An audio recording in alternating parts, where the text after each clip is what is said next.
মুক্তিযুদ্ধ মন্ত্রণালয়ের অধীনে জুলাই গণ অভ্যুত্থান অধিদপ্তর থেকে এ পর্যন্ত ৭৪৫ জন শহীদ পরিবারকে ৩৭ কোটি ২৫ লাখ টাকা সহায়তা করেছে জুলাই শহীদ স্মৃতি ফাউন্ডেশন। সকালে সংস্থাটির নিজস্ব কার্যালয়ে আয়োজিত এক সংবাদ সম্মেলনে এ তথ্য জানান জুলাই শহীদ স্মৃতি ফাউন্ডেশনের প্রধান নির্বাহী কর্মকর্তা মীর মাহবুবুর রহমান স্নিগ্ধ। এ সময় তিনি আরও বলেন, আনুষ্ঠানিকভাবে কার্যক্রম শুরুর পর এখন পর্যন্ত শহীদ পরিবারের মধ্যে প্রায় ৮৮% পরিবারে এ সহায়তা দেওয়া হয়েছে। পাশাপাশি আহতদের মধ্যে ৫,৫৯৬ জনকে ৫৯ কোটি ৪১ লাখ টাকা সহায়তা করেছে সংস্থাটি।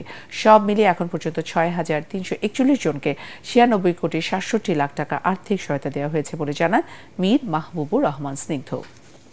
আমরা এখন পর্যন্ত সর্বমোট ৭৪৫টি শহীদ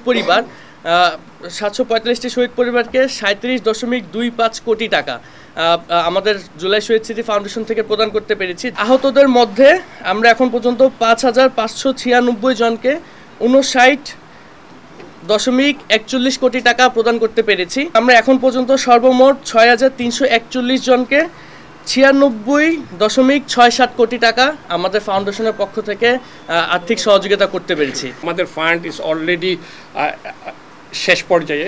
সো আমরা ঈদের পর সরকারি সাহায্যের বাইরে আমরা বিভিন্ন বেসরকারি প্রতিষ্ঠান, ব্যাংক এবং কোম্পানির কাছে অ্যাপ্রোচ করব ফান্ডের জন্য।